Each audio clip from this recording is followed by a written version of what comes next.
Hello students, welcome back to Elite Tutors. चलिए इस video में हम शुरू करने वाले हैं चैप्टर नंबर 1, जिसका नाम है heredity and evolution, science and technology part 2 का फर्स्ट लेसन। तो चलिए शुरू करते हैं। सबसे फर्स्ट टॉपिक से, जिसका नाम है कैन यू रिकॉल। और क्या लिखा देखिए फर्स्ट क्वेश्चन कि विच component of the cellular nucleus of living organisms carries heredity characters. तो सेलुलर न्यूक्लियस का मतलब आपको मालूम है कि क्योंकि न्यूक्लियस तो एटम्स में भी होता है, केमिस्ट्री में भी। अब सेलुलर न्यूक्लियस का मतलब है कि वो न्यूक्लियस जो सेल के अंदर होता है, और सेल होते हैं लिविंग ऑर्गेनिज्म में। तो जितने भी लिविंग ऑर्गेनिज्म है उनके अंदर जो न्यूक्लियस होता है, उसके अंदर ऐसा कौन सा कंपोनेंट होता है, ऐसा कौन सी चीज़ होती है जो क्या कैरी करता है, जो हेरिडिटी कैरेक्टर कैरी करता है। मतलब हम जो भी कैरेक्टर्स पाते हैं, जो अपने पेरेंट्स से पाते हैं, तो वो कैरेक्टर्स का जिम्मेदार कौन है, ऐसा कौन सा कंपोनेंट है जो वो कैरेक्टर हमको देता है। तो उसका आंसर क्या है देखिए कि क्रोमोसोम्स। तो उसका आंसर है मेनली क्रोमोसोम्स, क्योंकि क्रोमोसोम्स ही डीएनए है, सपोज करिए, समझिए, और डीएनए ही जीन है, ये भी समझिए। मैं आपको थोड़ी देर में बताने वाला हूँ। तो आंसर क्रोमोसोम्स है। आप ब्रैकेट में डीएनए और जीन लिखेंगे तो ज़्यादा अच्छा रहेगा। प्रेजेंट इन द न्यूक्लियस, तो chromosomes present in the nucleus of the cell are the components that carry hereditary characters in living organisms. तो वो कंपोनेंट क्रोमोसोम्स है जिसकी वजह से हमको जो कैरेक्टर्स मिलते हैं अपने पेरेंट्स से, मतलब जो जिसकी वजह से हमको मिलते हैं वो कैरेक्टर्स। तो देखिए हर एक लिविंग ऑर्गेनिज्म का जो सेल होता है उसके अंदर न्यूक्लियस होता है, और न्यूक्लियस के अंदर पहले तो जब सेल का डिवीजन नहीं होता है तो इस तरीके से थ्रेड लाइक ऐसा बहुत सारे ऐसे रहते बहुत सारे। तो वो क्रोमेटिन फाइबर्स हो गए। तो सेल डिवीजन होने के टाइम वो ये सारी चीज़ जो है वो इसी तरह कॉइल होते हैं और इस तरीके का शेप लेते हैं, जिसको आप बोलते हो क्रोमोसोम। फिर वो कॉइल को अगर अनवाइंड करोगे आप, तो उसके अंदर होते हैं हिस्टोन प्रोटीन्स, और उसको फिर और अगर आप लेके चलोगे तो ऐसा दो स्ट्रैंड दिखता है, जिसको आप डीएनए बोलते हो। तो यही जो चीज़ है, यही तो क्रोमोसोम्स के अंदर है। मतलब डीएनए और क्रोमोसोम डिफरेंट थोड़ी है एक स्ट्रक्चर की। अगर इस तरीके का वो स्ट्रक्चर दिख रहा है तो वो क्रोमोसोम है, और अगर वो इस तरह दिख रहा है तो वो डीएनए है। उसके बाद डीएनए के किसी एक सेक्शन को ले लीजिए, इतने सेक्शन को जो प्रोटीन बनाने का काम करेगा, उतने सेक्शन को आप जीन बोलोगे। एक्टिव सेक्शन को मतलब एक्टिव सेक्शन ऐसे समझिए। तो जीन अगर देखा जाए पर्टिकुलर एक रीजन को बोलेंगे, तो जीन भी वही है, डीएनए भी वही है, और क्रोमोसोम भी वही है, लेकिन तीनों का स्ट्रक्चर अलग है। इसके लिए तीनों का नाम आप अलग अलग समझिए। तो यही क्रोमोसोम्स जो है वो ही एक जिम्मेदार है हेरिडिटी कैरेक्टर को पास करने के लिए। चलिए अब सेकेंड क्वेश्चन देखते हैं। सेकेंड क्वेश्चन क्या है कि what do we call to the process of transfer of physical and mental characters from parents to the progeny. Progeny मतलब ऑफ स्प्रिंग, जनरेशन समझिए, पीढ़ी, बाद वाली पीढ़ी। तो क्या लिखा है कि व्हाट डू वी कॉल, हम क्या बोलते हैं उस प्रोसेस को जिसमें फिजिकल और मेंटल कैरेक्टर जो है वो पेरेंट्स से हमको मिलता है, प्रोजेनी को मिलता है, ऐसा समझिए। तो फिज़िकल मतलब पेरेंट्स किस तरह हैं, फिट एंड फाइन हैं, हेल्दी हैं, टॉल हैं, ड्वाफ हैं, या मोटे हैं, पतले हैं, वो सारे जो फिज़िकल कैरेक्टर्स हैं, गोरे हैं, काले हैं, सांवले हैं, उनका बाल करली है, वो सारी चीज़ों, या आइज़ का कलर, वो सब जो फिज़िकल कैरेक्टर्स होता है। और फिर मेंटल कैरेक्टर्स, वो ब्रिलियंट हैं या डफर हैं, जो भी मतलब मेंटल कैरेक्टर्स है, वो सब जो पेरेंट्स से प्रोजेनी को मिलता है। तो उस प्रोसेस को क्या बोला जाता है, उस पूरे बातों को क्या बोला जाता है, तो उसको बोला जाता है इनहेरिटेंस और हेरिडिटी। तो हेरिडिटी का मतलब समझ जाइए कि जो भी हमको पेरेंट्स से फिजिकल और मेंटल कैरेक्टर्स मिल रहे हैं उसको हम हेरिडिटी बोलते हैं, या उसी को आप बोलते हैं इनहेरिटेंस। तो वही इसका सॉल्यूशन है कि the process of transfer of physical and mental characters from parents to the progeny is called inheritance और हेरिडिटी। फिर चलते हैं थर्ड क्वेश्चन की तरफ। क्या लिखा है कि which are the components of the DNA molecule. तो डीएनए मॉलिक्यूल के कौन कौन से कंपोनेंट है, मतलब डीएनए मॉलिक्यूल में क्या क्या होता है।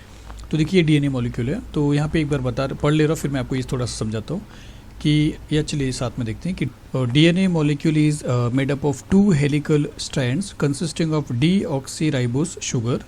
तो इसका क्या मीनिंग है कि ये जो डीएनए मॉलिक्यूल है ये बना होता है 2 हेलिकल स्ट्रैंड से। तो ये स्ट्रैंड है 1, ये स्ट्रैंड है 2, और हेलिकल है मतलब इस तरीके का ट्विस्टेड, मतलब स्पाइरल जो ऐसा घुमा हुआ रहता है उसको हेलिकल बोलते हैं।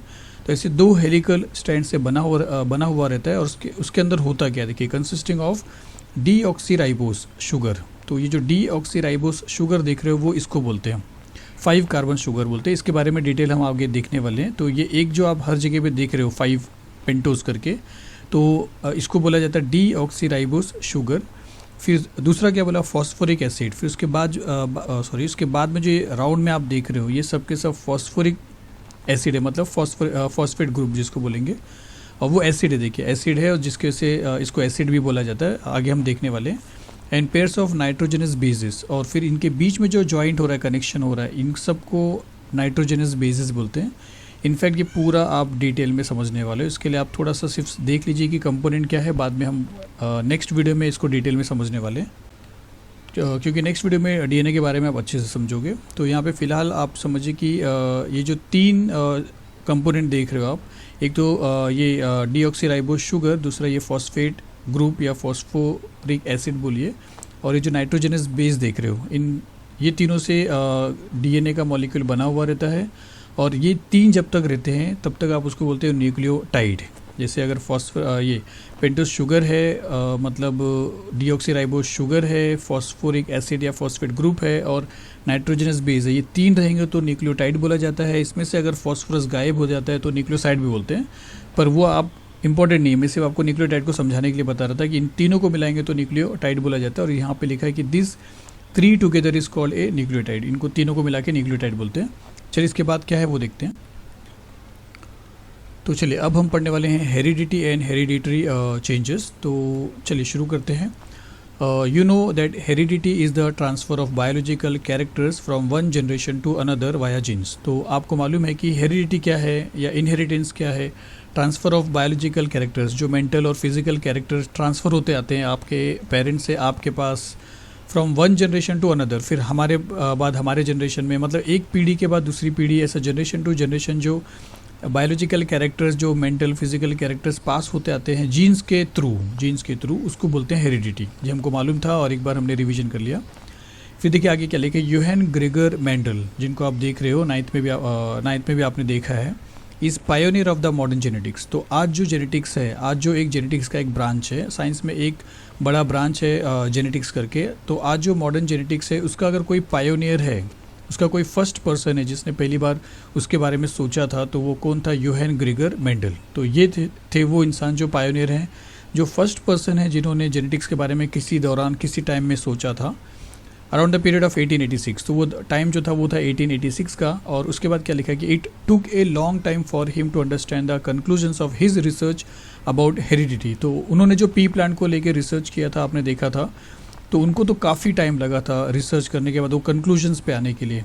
और उस टाइम में जेनेटिक्स का इतना स्कोप भी नहीं था, इसके लिए उनके कामों को इतना ज़्यादा इंपॉर्टेंस नहीं दिया गया। लेकिन बाद में आज जेनेटिक्स आपका साइंस का एक स्पेशल ब्रांच बन गया है, तो पूरा क्रेडिट है वो जाता है यूहेन ग्रेगर मेंडल को, इसलिए उनको बोला गया पायोनियर। चलिए इसके बाद आगे देखते हैं। तो देखिए क्या लिखा है कि in 1901 the reasons behind the sudden changes were understood due to mutational theory of Hugo de Vries.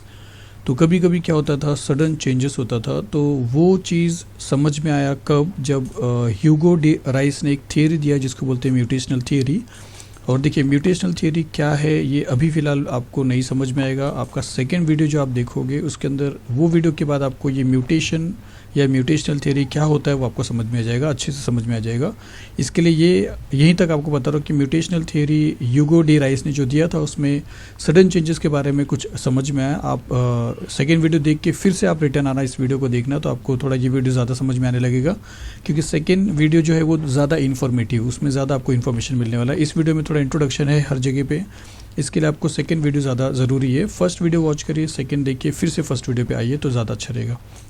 तो यहाँ पे इतना आपको समझना है कि ह्यूगो डी राइस ने जो थियरी दिया था वो था म्यूटेशनल थियरी। और उसके बाद फिर मीनवाइल में उसी टाइम पे लगभग 1902 वॉल्टर सटन, तो ये भी टेक्स्ट बुक में वॉल्टर एंड सटन लिखा है, तो एंड नहीं है, दोनों एक ही नाम है, वॉल्टर सटन, जो यहाँ पे आप देख रहे हो। तो in 1902 Walter Sutton observed the paired chromosomes in the cells of grasshopper. तो वॉल्टर सटन ने 1902 में क्या देखा कि ग्रासहोपर के सेल में कि जो क्रोमोसोम्स होते हैं वो सिंगल नहीं होते, वो पेयर्ड में होते हैं। जैसे यहाँ पे आप देख रहे हो कि 1 + 1 2, तो पेयर्ड में होते हैं। ये फर्स्ट टाइम 1902 में वॉल्टर सटन ने देखा था। और अनटिल देन, और तब तक, it was not known to anyone, ये किसी को नहीं पता था कि क्रोमोसोम्स पेयर में होते हैं। तो उन्होंने ग्रासहोपर के सेल्स में ये चीज़ देखा था। फिर देखिए आगे क्या लिखा है कि research started in the direction of finding the nature of genetic material when it was proved that genes are carried via chromosomes. तो इसी क्रोमोसोम्स के अंदर जीन्स भी होता है, आपने देखा स्टार्टिंग में। तो ये जब लोगों को पता चला तो रिसर्च स्टार्ट हो गया, मतलब रिसर्च इसी डायरेक्शन में चालू है कि नेचर स्टडी करेंगे कि ये क्रोमोसोम से जेनेटिक मटेरियल ये सब क्या है, कैसा रहता है, ये सारी चीज़ मतलब लोगों ने रिसर्च करना शुरू कर दिया। चलिए इसके बाद देख लेते हैं। फिर देखिए थ्रू विच 1944, तो वो रिसर्च करते करते फिर सपोज करें 1944 तक पहुंचा ज़माना दुनिया। फिर ट्रायो ऑफ साइंटिस्ट, मतलब 3 साइंटिस्ट, ट्रायो का मीनिंग जिसका नाम है ऑसवाल्ड एवरी ये, फिर मैकलिन मैकार्थी ये और एंड कॉलिन मैकलियोड ये प्रूव्ड दैट, उन्होंने क्या प्रूव किया 1944 में, that except viruses all living organisms have DNA as genetic material. तो देखिए क्रोमोसोम समझिए, डीएनए समझिए, जीन समझिए, एक हिसाब से देखा जाए तो सबके सब सेम ही है। तो इन तीनों साइंटिस्ट ने क्या प्रूव किया 1944 में कि वायरसेस को अगर आप छोड़ देते हो तो बाकी जितने भी लिविंग ऑर्गेनिजम्स हैं सब के अंदर डीएनए ही जेनेटिक मटेरियल है, मतलब जो हेरिडिटी का जो जिम्मेदार है वो डीएनए है। लेकिन किसको छोड़ के? वायरसेस को। क्यों ऐसा बोला? क्योंकि वायरसेस में उन्होंने आरएनए को फाइंड आउट किया था, मतलब डीएनए नहीं फाइंड आउट किया था, डबल हेलिक्स वाला नहीं फाइंड आउट किया था, आरएनए फाइंड आउट किया था। तो ये तो आपको नहीं समझना, आपको इतना समझना है कि वायरसेस को छोड़ के बाकी जितने लिविंग ऑर्गेनिजम्स हैं उसके अंदर हेरिडिटी का या कोई जिम्मेदार है या जेनेटिक मटेरियल अगर कोई है तो वो डीएनए है, जिसको बताने वाले ये 3 लोग थे, ट्रायो ऑफ साइंटिस्ट। चलिए इसके बाद देखते हैं। फिर इन 1961 द फ्रेंच जेनेटिसिस्ट, ये 2 लोग, Francois Jacob and Jacques Monod, Francois Jacob और Jacques Monod proposed a model of for process of protein synthesis with the help of DNA। देखिए मैं फिर से बोल रहा हूँ कि सेकेंड वीडियो आपके लिए ज़्यादा इन्फॉर्मेटिव रहेगा। प्रोटीन सिंथेसिस मतलब प्रोटीन बनाना, क्योंकि डीएनए का काम क्या है, उसके पास जो भी इंफॉर्मेशन उसके बेस पे वो प्रोटीन बनाएगा। प्रोटीन क्या करता है, प्रोटीन के बारे में आप स्ट्रक्चर के बारे में हल्का फुल्का जो, मतलब स्ट्रक्चर छोड़िए एग्जैक्टली, लेकिन प्रोटीन के बारे में आप डिटेल में नेक्स्ट वीडियो में ही समझने वाले हो यहाँ पे। इसलिए मैं आपको रिक्वेस्ट करूँ कि ये वीडियो वॉच करने के बाद, नेक्स्ट वीडियो वॉच करने के बाद फिर से आप ये फर्स्ट वीडियो देखिए तो आपको ये सब फटाफट समझ में आएगा।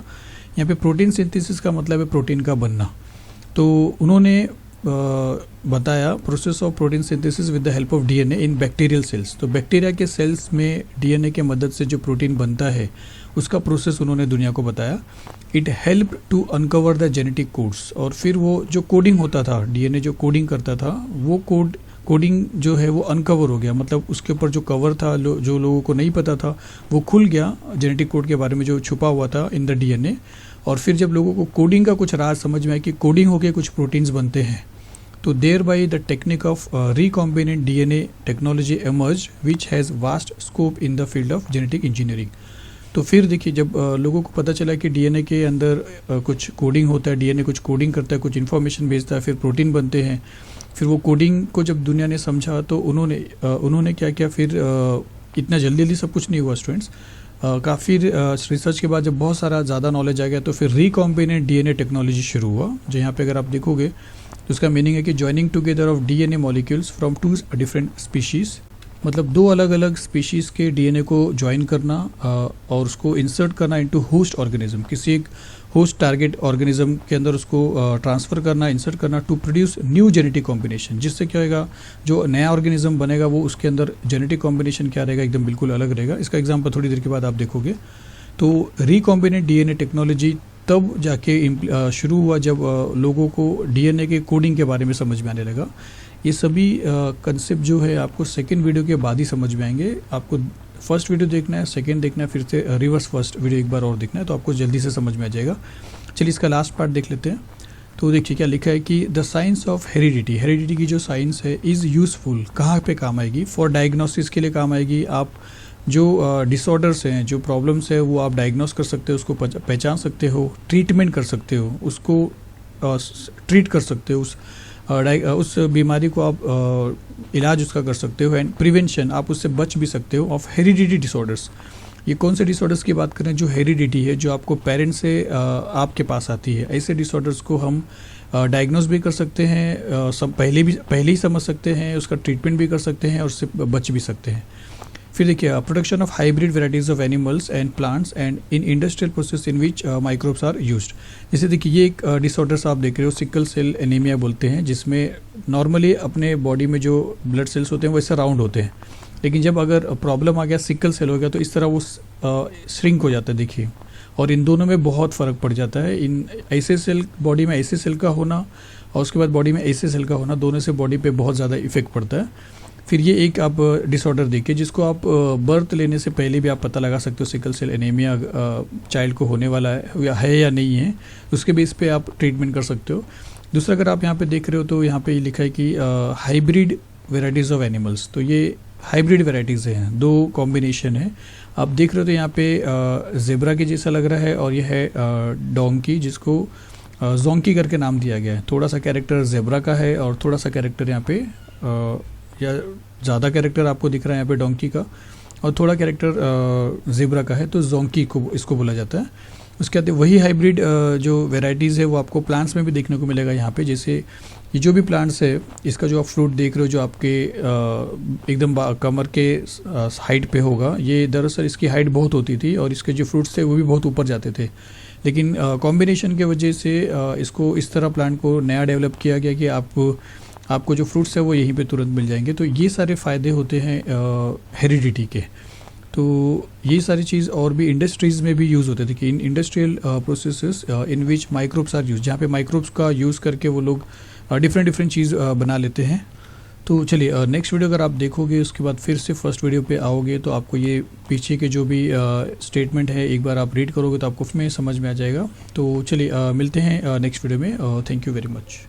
तो चलिए उसके पहले जाने से पहले एक बार देख लेते हैं टोटल हमने क्या देखा इस वीडियो में। तो हमने देखा तो हेरिडिटी एक बायोलॉजिकल कैरेक्टर का ट्रांसफ़र है जीन्स के थ्रू, और यूहान ग्रीगर जो है वो मॉडर्न जेनेटिक्स के पायोनियर है। और फिर हमने देखा कि ह्यूगो डी राइस ने म्यूटेशनल थ्योरी दिया था 1901 में, और वॉल्टर सटन ने ये बताया था कि क्रोमोसोम्स जो होते हैं वो पेयर्स में होते हैं। और फिर 3 ट्रायो का जो साइंटिस्ट था, इन्होंने बताया कि एक्सेप्ट वायरस को छोड़कर बाकी सभी ऑर्गेनिजम्स में डीएनए एक जेनेटिक मटेरियल होता है। और फिर फ्रैंकोइस जैकब और जैक मोनेड ने प्रोटीन के सिंथेसिस के बारे में बताया कि प्रोटीन किस तरह बनता है बैक्टीरियल सेल को देखकर, और उसकी वजह से रिकॉम्बिनेंट डीएनए का टेक्नोलॉजी डेवलप हुआ। और यहाँ पे हमने देखा डिसऑर्डर्स, यहाँ पे हमने देखा hybrid varieties of animals and plants. तो चलिए अब मिलेंगे नेक्स्ट वीडियो में। Thank you very much.